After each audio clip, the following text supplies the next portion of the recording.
I've been hit. Me too. Oh, neither of you missed? Well, sorry, boys, but I think that's a draw. What a terrible waste of everybody's time.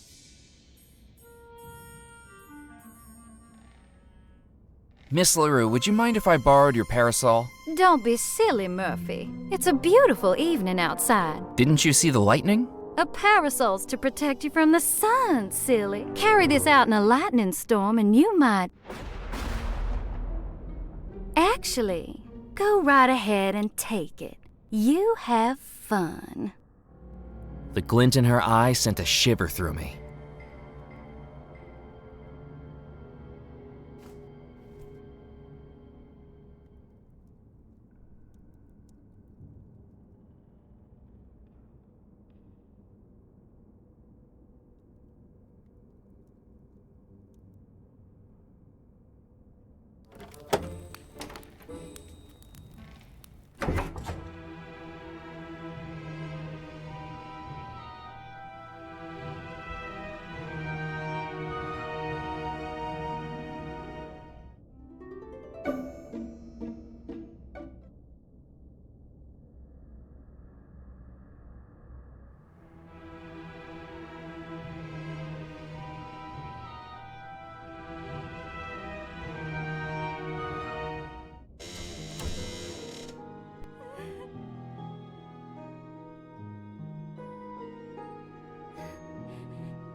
As a child, I'd once watched a traveling circus act calling himself the Great Balancerio amble his way across a high wire with only a parasol to keep him steady. With absolutely zero practice and infinitely more chance of death, it was now my turn to try it. Oh well, here goes.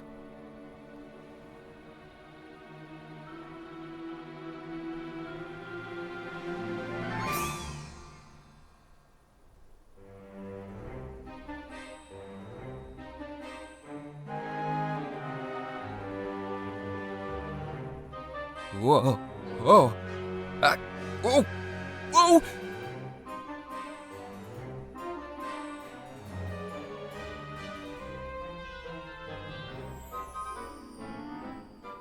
That was a close one. While I may have lost the parasol, I did have one thing on Balancerio. I accomplished my stunt without having to wear a leotard.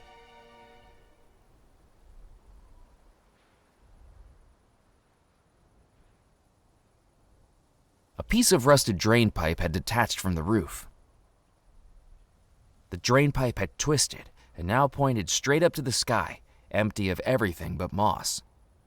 The drain pipe had twisted and now pointed straight up to the sky, empty of everything but moss. I didn't need to dust that.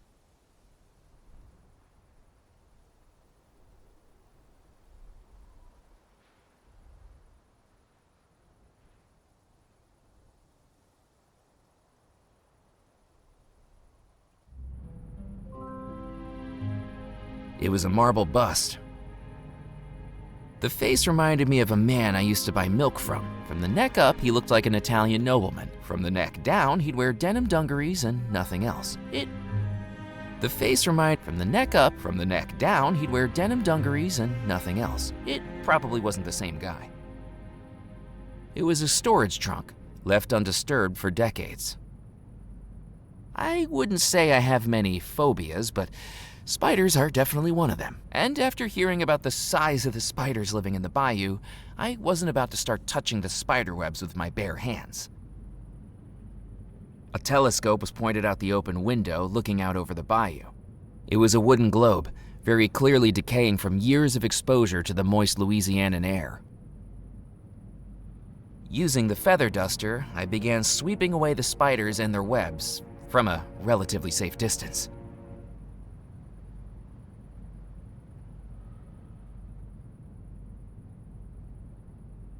Now that it was free of spiders, I opened the trunk.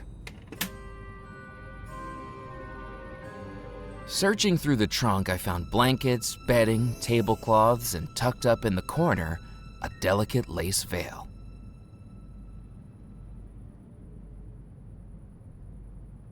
The face reminded me of a man I used to buy milk from. From the neck up, he looked like an Italian nobleman. From the neck down, he'd wear denim dungarees and nothing else. It probably wasn't the same guy.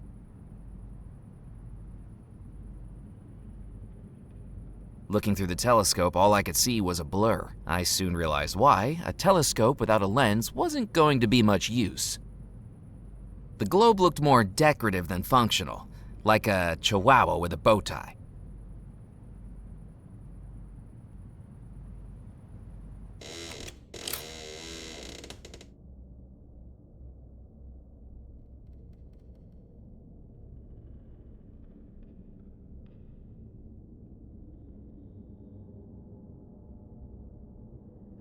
I decided to keep the feather duster hidden from Cordelia for now. I thought I'd keep that to myself. That didn't work.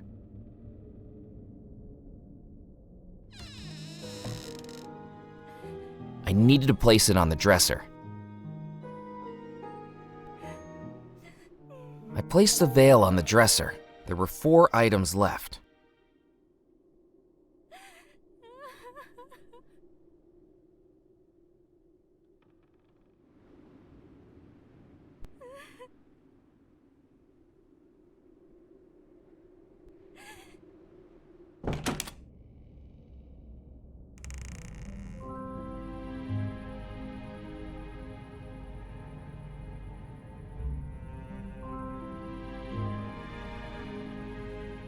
I didn't need to cut that.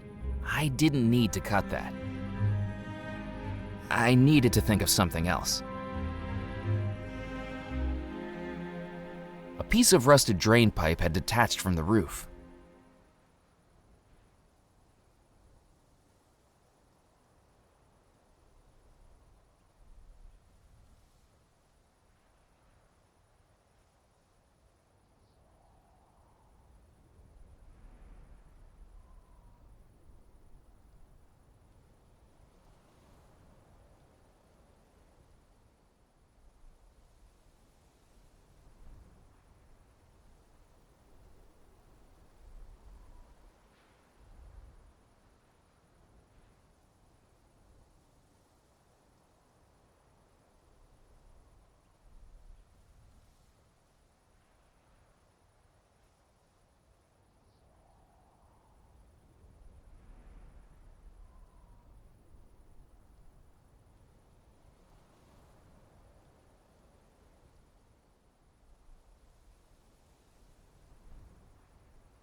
That wasn't going to work.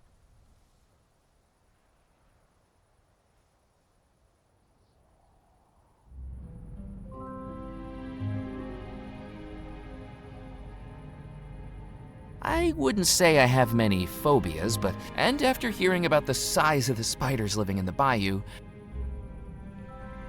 I didn't need to dust the chest any further. It was a wooden globe.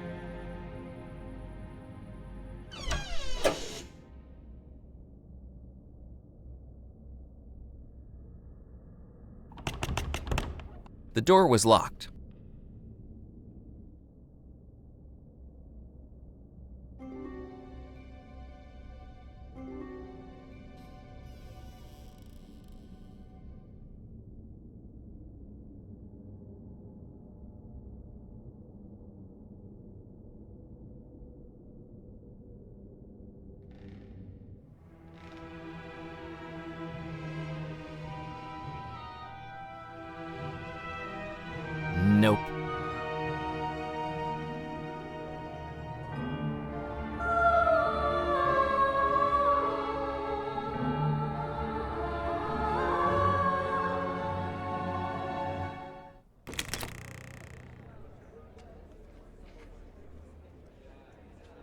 Good evening, Mrs. Craddock. Oh, are you still here?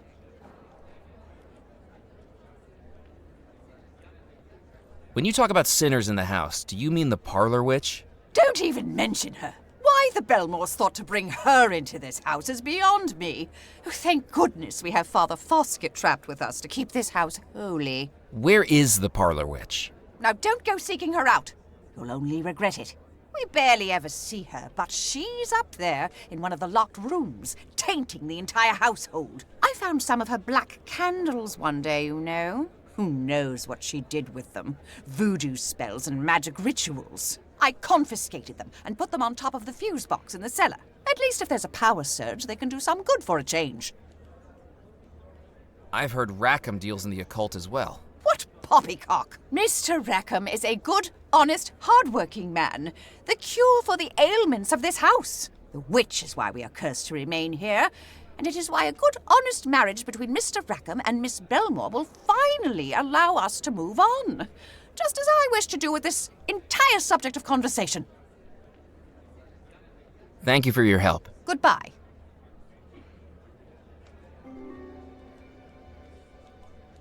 I didn't need to involve myself in supernatural small talk. I had a love antidote to make.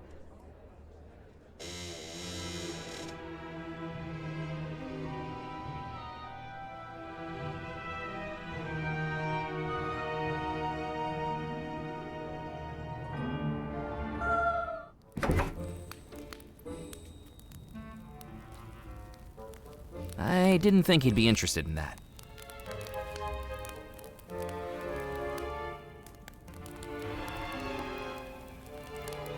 Four animal heads protruded from the wall like those painted boards you'd push your head through for a photograph at the seaside.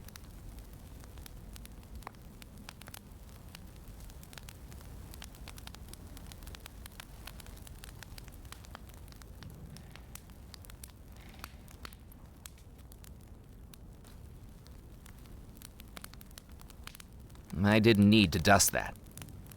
I didn't have time for housework.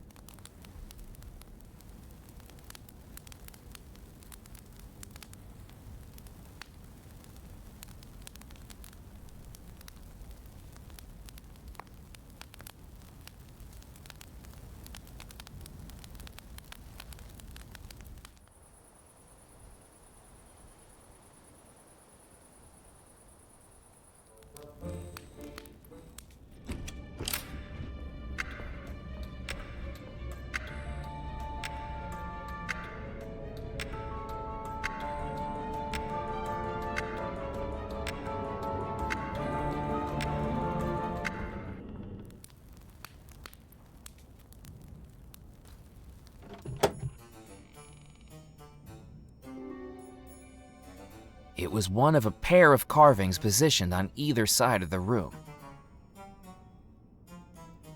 It was a devilish carving of a satyr, half man, half goat, holding a shield.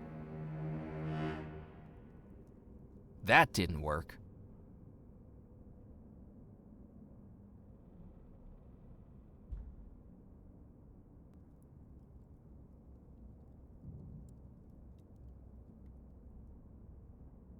Would you like a rematch of the— What, boy? One at a time, I poured the powder into the muzzle of the pistols. The button magnet was exactly the right size for the barrel of each pistol, but it would have become a bullet itself if I'd loaded it inside. The button magnet was exactly the right size for the barrel of each pistol, but it would have become a bullet itself if I'd loaded it inside.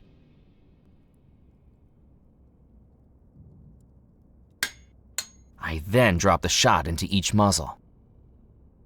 The button magnet was exactly the right size for the barrel of each pistol, but it would have become a bullet itself if I'd loaded it inside.